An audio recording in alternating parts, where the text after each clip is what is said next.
is Lex. Good morning, I'm Shirley. Your facilitators for today. We warmly welcome you to the second day of our Partners Convergence Caravan 2026. With the theme Uniting to Build Nurturing Communities with and for Children. To officially start our second day, may I request everyone to stand up for the singing of our national anthem.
Take your seats. First, we would like to take a moment to acknowledge everyone who made time to be here today. So as we call your organization, kindly stand, wave, and say mabuhay so that we can recognize you. So from the organization, Band Talk 6, Sir Antonio Dizon. Where are you, sir?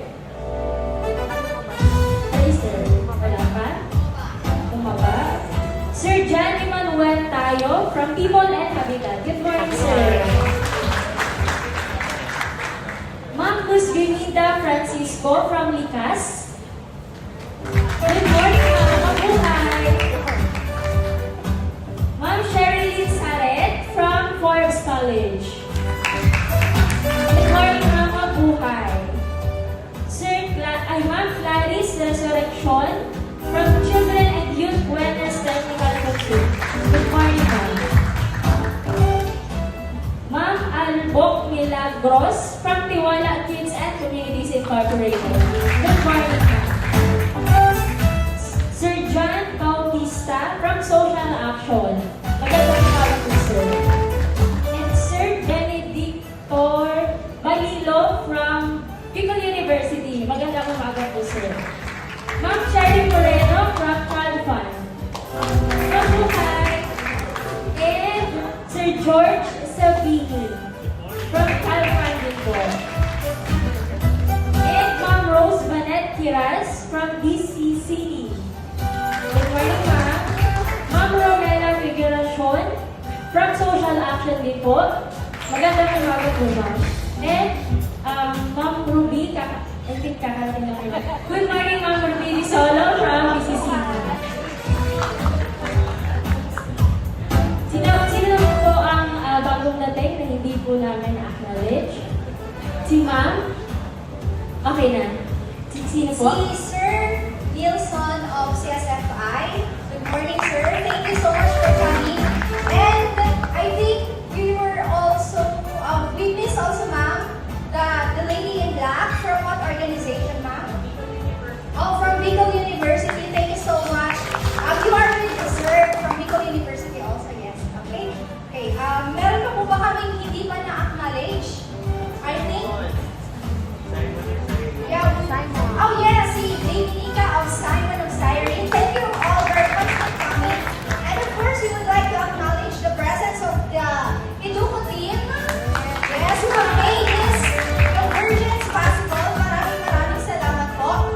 And also, we are truly, sa totoo lang po, we really do appreciate your presence. Some of you traveled far just to be with us today in this convergence, and we truly appreciate that.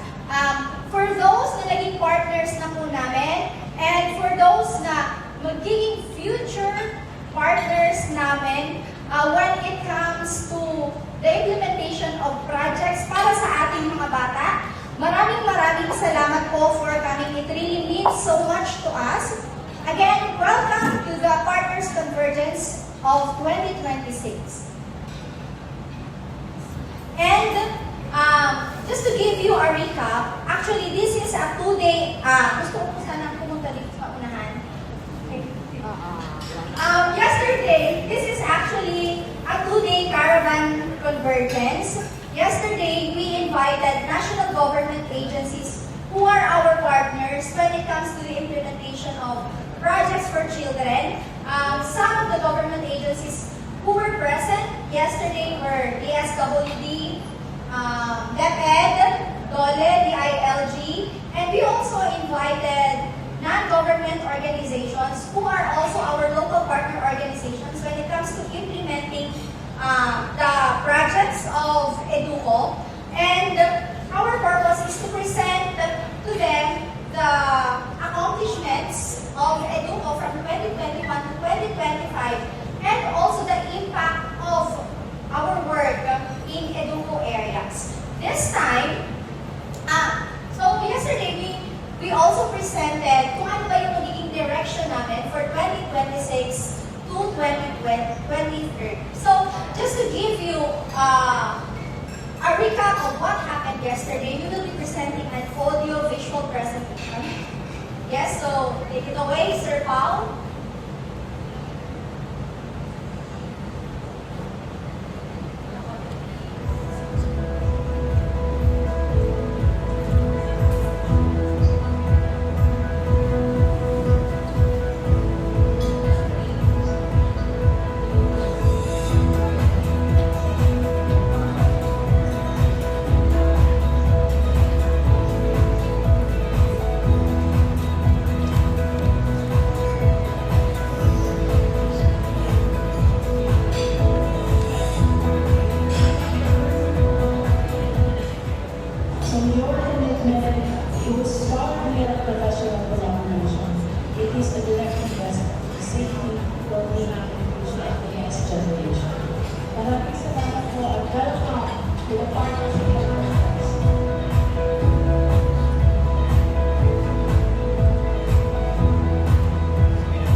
It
Ayan po, so that was the overview of yesterday's activity.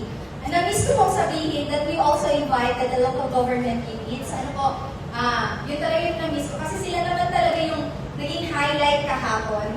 Kasi nga, they shared kung ano ba yung mga naging experiences nila when it comes to working with Edu.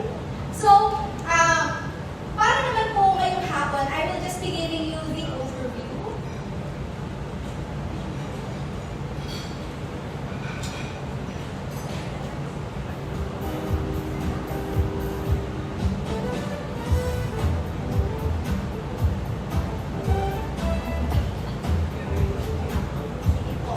Okay, so, we will be presenting, Lex and I will be presenting to you the overview of today's activity. Firstly, we have here the objectives. So, ito po yung hopefully ma-achieve natin ngayong araw nating pagsasama-sama. First, we will be gathering and mapping CSOs and their programming and development initiatives in Bicol region. Second, we will try to come up with the local CSO landscape and determine potential collaboration and partnerships in carrying out development activities. And third, we will try to level off on setting up CSO convergence network in Bicol region for complementation and local level partnership in both humanitarian and development initiatives gearing toward the fulfillment of the rights and well-being of children. And of course, lastly, we will be presenting Educo's LPO management guidelines and the process of engaging and CSO as partners. And to achieve these objectives, next we'll be presenting to you the topics that we will be discussing and of course the processes that we will be undergoing para po sa maghapon na ito, and hopefully we will really be able to achieve these objectives. Next. And again, these are the objectives and purpose why we gathered and convened all CSOs, partner LPOs, local partners organization here in Bicol region. So for our activity, this will be the activity for today. Educo and LPO management guidelines. We will discuss the Educo and LPO management guidelines. Building capacities, we will discuss on how to build capacities of local partners, co-develop concept notes and proposals, and Educo's policies. And we will also have testimonials from our local partner, and synthesis of AM discussions and discussion on all afternoon workshops, and knowledge marketplace. As you can see, meron pong mga booths sa gilid. Later on, we will have time to roam around those booths. And capacity strengthening for localization project with CSI, and the roundtable discussion series, mapping of program priorities, capacity building mapping, and presentation and feedbacking. That will be the, ayun po ang alaman niya ng ating mga activity for the whole day. And sabi ko nga kanina, we will be undergoing mga processes. Firstly, of course, we shall have lectures and discussions, and of course, workshops, icebreakers, and open forum. Before we move on with the safety and security briefing from our hotel staff, we would like to acknowledge first the presence of Ma'am Tony Dominic Madulio and Anthony Hapov of Reboot Philippines. Thank you so much, Ma'am, for coming, and also, sir. Sige po, so nandito na po ba yung ating ano? I would like to call you now, Sir of the Safety Officer of St. Elise, to discuss with us the safety and security briefing.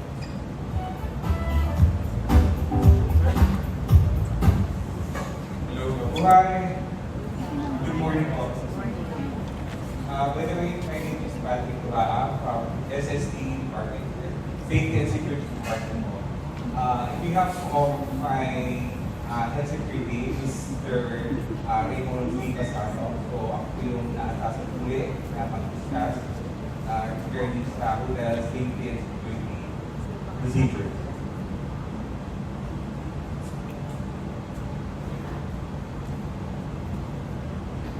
Now let's proceed to our topic. Alright. Ano po dapat yung dapat tandaan natin yung malaman during emergency situation? Number one, if the participants or guests have physical disability, they should be accommodated in lower level of hotel rooms. Ito po ay binibigyan ko po ng attention, lalo na po yung mga event organizers or sales coordinator na dapat bigyan ng kahalagahan ng mga participants natin na may disability na i-ano sila sa lower level na rooms para in case of emergency, madali sila recover. Next, they may come and do not panic. So, during emergency situation or kailangan po natin kalmado at pag kalmado tayo, hindi tayo makapag-isip. Next is familiarize yourself with the designated fire and evacuation route. So, in every what do you call this? Every rooms or every floor, meron tayong mga signages or evacuation routes na nakapaskit. So, pwede natin yung sundan ko. Ano po.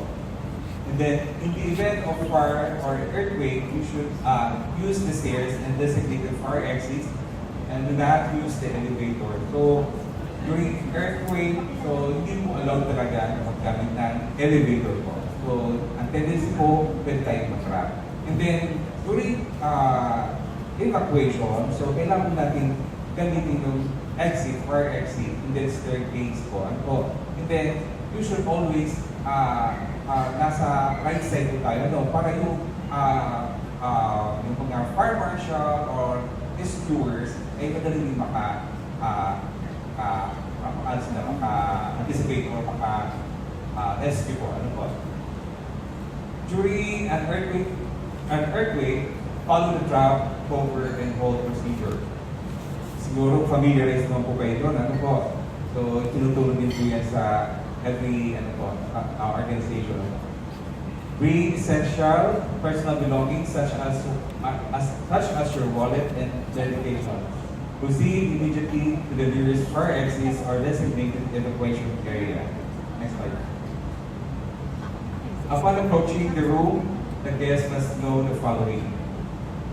Ang una po, guests must be aware of directions. Ito po sinasabi ko po, including the floor they are on and the key directional signage, such as exit sign and evacuation map. The guest must always keep the room key safe. All valuable items must be kept in the STD or safety deposit box. Make sure the door of your room is always closed or locked. Do not depend on your door closer. If you want to clean your room, please use the door signages on your doors. So, visitors are allowed until 9 p.m. and they may also use the pool during that time. Drinking, eating, and smoking within the pool area is prohibited.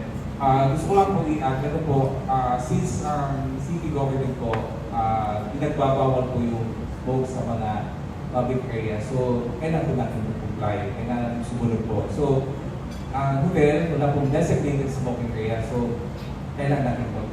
Po. If you are staying in a hotel and feel unwell, then hesitate to alert the hotel staff or dial 0 to contact front office for assistance. If you have a service car, always make sure that there are no valuable items left inside. The parking guard asks for the details about your room number or contact number for the security report. So ito po yung sinasabi kong evacuation routes. Every floor po may evacuation route po. Ano po? Next slide. Next po. Yan po, yung nakikita po natin sa likod po ng pintuan. So kung dyan po kayo naka-check-in, so yung pinaka-nearest fire exit, doon po tayo pupunta. Next po. Since nandito po tayo sa 6th floor po, bali yung fire exits po natin, dalawa po, isa po sa kaliwa at isa sa kanan po. Yun po, yung may illuminated exit sign. Exit po. So, yung evacuation area po natin ay isang parking area po. Kung since dito po tayo gagamit ng exit, nasa front po. So, dadaan po tayo ng light butik and then paliko po.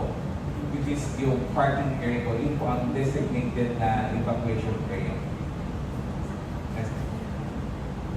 Okay po. Ang sabihin po, a great safety culture when people continue to work safely and do the right thing even when no one is watching. Once again, good morning and thank you. Ayan, thank you, sir. Let's just be reminded ng mga protocols and instructions na binigay ni sir. So before tayo mag-proceed sa ating next topic, we'd like to introduce to you itong mga batang nasa unahan. So unahin natin itong itong isang grupo. So, itong mga batang ito ay they are the child representative sa aming humanitarian action program. So, pwede kayong maghula ano kaya ang name ng unang babaeng ito? Any word associated with humanitarian action or preparedness or disaster resilience? Yes, makaka-receive daw ng prize kung Yes. sino man ang makakahula kung ano yung pangalan or ma-associate yung pangalan nila when it comes to disaster preparedness. But of course, accepted na po ang child fund, Simon of Cyrene, kasi nandito sila kahapon. Si Mama wala kahapon. Nandito siya. Ayun pala, sorry na mga, sorry na. Nandito pala si Mama Ruby. So, who would guess? We will be giving away a go bag. Go back. Basta at least, not necessarily makahula ng eksakto, but at least ma-associate yung, pwede siguro natin ibigay yung pangalan ng tatlong bata, pero they have to associate it when it comes to disaster preparedness. Kung ano yung mabubuong name ng group nila. Yes. Kapag sinagsama-sama yung names nila. So, okay, ipakilala natin. Ito si Priscilla. Priscilla. And this is Farah. And this is Donnie. Ito si Donnie. Hindi itong kulot. Ito si Donnie. Ano yung mabubuong name ng group or pag pinagsama natin yung names ng tatlo? Any guess? Okay, ulitin natin. Priscilla, Farah, and Donnie. Associated with disaster preparedness. So, dito tayo magsisimula kapag wala nakapugas. Oo. Sige. Anybody? Sir, from Social Action ng Legazpi. Go. Art. Art, Art. Clara. It's Priscilla, ako, Farah, and Donnie. Yes. yes po, Donnie. Art. Art. Art, So can you associate it with disaster More preparedness? on prevent one. E for prevent one. F for prevent on an E after. Another one, the third letter is F Farah, para so F F. Medyo malayo ka, sir, pero malapit na rin. medyo pahabaan. Tumingin ako kay Madam Ruby, baka magkama yung mata namin, turuan ako. Oo, tumalinaw na pala, malabo ako. Sige. But thank you for that guest, pero malayo na, pero Malayo talaga. whatever. Sige, sino pa? Magkaroon muna tayo ng brain exercise. It's again, ano nga ulit, Lex, yung name? Priscilla, Farah, and Donnie. Okay. Si Sir. Sino? Ito si Sir. Preparado. Priscilla Parato. Okay, good. Why? Can you ask fairness, sir. Sige, kailangan talaga namin ng explanation eh. Kasi you have to be prepared during emergencies or prior to emergency, before the emergency. Oh, that's a very good answer. Maraming salamat po, sir. Again, your first name? Eman. Eman. Si Sir Eman from People and Habitat. Okay, thank you very much. You will be receiving a Ay, Goa, si Sir. Ayan. Okay, next. Thank you. Our next character, Lex, is... Next group naman, ito naman ay from Child Protection Program. So, ipakilala ko sa inyo si... Pakilakin natin ang pangalan. Okay, pwede naman maghula po tayo. Protection. Yes. Tatlong characters.